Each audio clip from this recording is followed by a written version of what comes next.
Assalamualaikum warahmatullahi wabarakatuh. Halo semuanya, pada pertemuan kali ini kita akan mempelajari materi penting dalam kimia, yaitu notasi atom dan partikel penyusun atom. Materi ini adalah dasar dari banyak konsep kimia lain, seperti tabel periodik, ikatan kimia, dan reaksi kimia. Yuk kita mulai. Pernahkah kalian minum air dari berbagai merek dan sumber yang berbeda? Apakah kalian merasakan bahwa rasanya tidak selalu sama? Padahal semuanya sama-sama disebut air dan memiliki rumus kimia H2O. Nah, apa sebenarnya yang membuat rasa air ini bisa sedikit berbeda? Dari mana perbedaan itu muncul? Yuk pikirkan sebentar.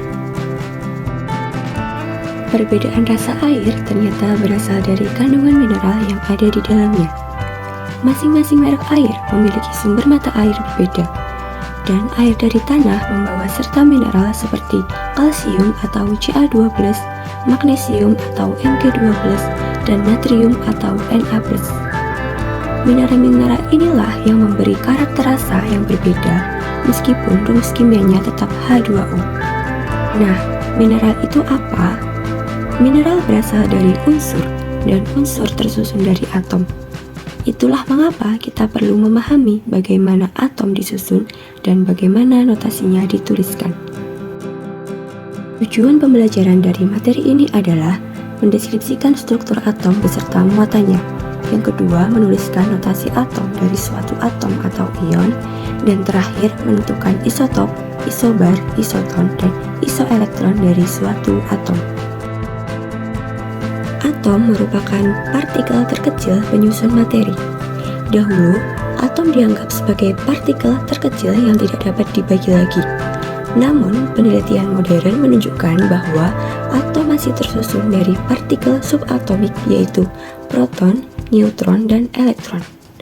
Proton dan neutron berada di inti atom, sedangkan elektron bergerak mengelilingi inti atom. Selanjutnya, kita menggunakan notasi atom untuk menunjukkan identitas suatu atom. Notasi atom biasanya terdiri dari simbol unsur atau X, nomor atom atau Z, dan nomor massa atau A. Pada keadaan atom netral, Z atau nomor atom itu sama dengan jumlah proton dan jumlah elektron. Kemudian, nomor massa dapat dicari dengan menjumlahkan proton dan neutron. Yang terakhir, jumlah neutron dapat dicari dengan mengurangkan nomor massa dengan jumlah proton. Perhatikan contoh atom netral berikut. Dapat diketahui bahwa atom oksigen memiliki nomor atom 8 dan nomor massa 16. Kemudian dapat kita hitung jumlah proton ada 8 dan jumlah elektron ada 8. Karena atom ini netral, maka jumlah elektron dan proton itu sama yang berjumlah 8. Kemudian, jumlah neutron dapat kita cari dengan mengurangi nomor massa dengan proton yang didapatkan 16 dikurangi 8 yaitu 8. Selanjutnya, atom bisa berubah menjadi ion jika kehilangan atau menerima elektron. Ketika atom kehilangan elektron, maka muatannya akan menjadi positif yang disebut dengan kation. Sebaliknya, jika atom menerima elektron, maka muatannya menjadi negatif yang disebut dengan anion. Perhatikan contoh atom bermuatan berikut ini. Yang pertama, diketahui atom Ca bermuatan 2+, sehingga dapat kita cari untuk elektronnya, yaitu karena dia akan melepaskan 2 elektron, maka jumlah elektronnya itu akan berkurang, di mana yang awalnya 20 menjadi 18 karena atom Ca melepaskan 2 elektron.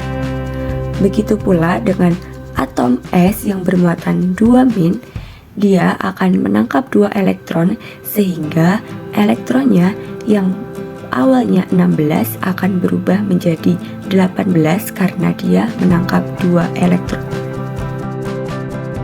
Selanjutnya terdapat konsep pengelompokan atom Yang pertama itu ada isotop. Isotop merupakan atom yang mempunyai nomor atom atau proton sama tetapi nomor masanya berbeda. Seperti contoh, yaitu atom H yang memiliki nomor atom 1 itu memiliki nomor massa 1, 2, dan 3, di mana atom H sama-sama memiliki nomor atom yang sama yaitu 1, tetapi nomor massanya berbeda-beda. Yang kedua, isobar, di mana dua atom dari unsur yang berbeda memiliki nomor massa yang sama, namun nomor atom yang dimiliki berbeda. Contoh, ada atom C dengan nomor atom 6 dan nomor massa 14, dan atom N dengan nomor atom 7 dengan nomor massa 14. Atom C dan N sama-sama memiliki nomor massa yang sama yaitu 14, namun nomor atomnya berbeda. Yang ketiga yaitu isoton, di mana atom dari unsur yang berbeda dengan nomor massa yang berbeda namun memiliki jumlah neutron yang sama. Contohnya, unsur P yang memiliki nomor atom 15 dengan nomor massa 31 dan unsur S dengan nomor atom 16 dan nomor unsur 32. Dapat kita lihat jumlah neutron dari unsur P yaitu 16 dari 31 dikurangi 15, begitupun dengan unsur S didapatkan jumlah neutron 16 dari 32 dikurang 16. Maka unsur P dan S adalah pasangan isoton karena memiliki jumlah neutron yang sama. Begitu pula dengan unsur Ca dan K. Yang terakhir isoelektron, yaitu atom dari unsur yang berbeda dengan nomor atom yang berbeda dan nomor massa yang berbeda, namun memiliki jumlah elektron yang sama.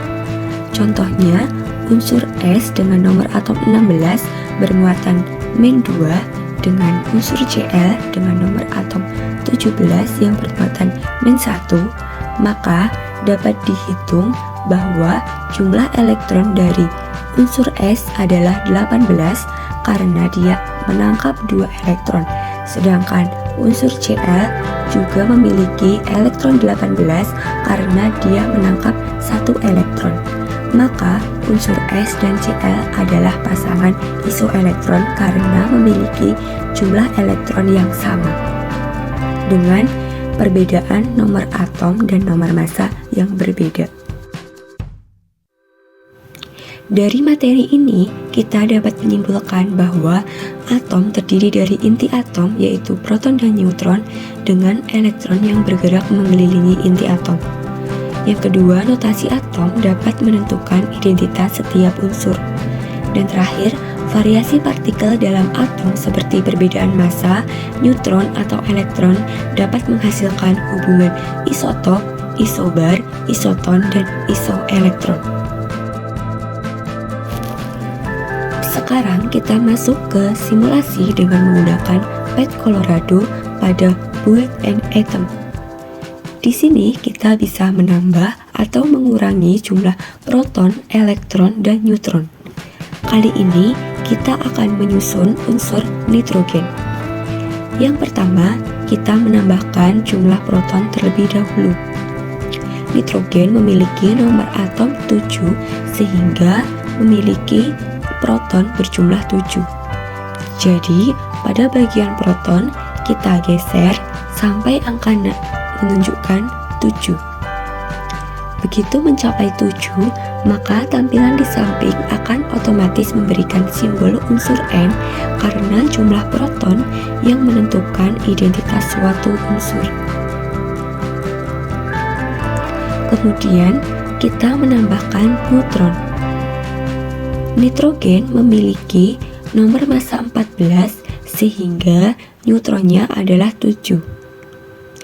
Sehingga pada simulasi nomor massa akan otomatis berubah menjadi 14 ketika total proton dan neutronnya berjumlah 14. Selanjutnya, kita menambahkan elektron.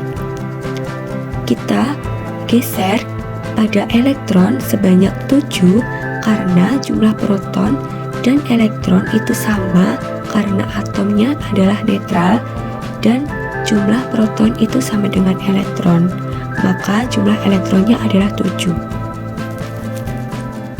Kemudian, pada hasil simulasi, kita bisa melihat tampilannya seperti di layar, bahwa di tengah adalah inti atom yang berisi 7 proton dan 7 neutron. Kemudian di sekelilingnya ada elektron yang mengelilingi sejumlah 7. Dengan simulasi ini, kita bisa melihat bagaimana perubahan jumlah partikel atom mengubah identitas dan massa bahkan muatannya. Terima kasih sudah mengikuti pembelajaran hari ini. Semoga materi ini dapat membantu kalian memahami dasar-dasar struktur atom. Sampai jumpa pada pertemuan berikutnya. Assalamualaikum warahmatullahi wabarakatuh.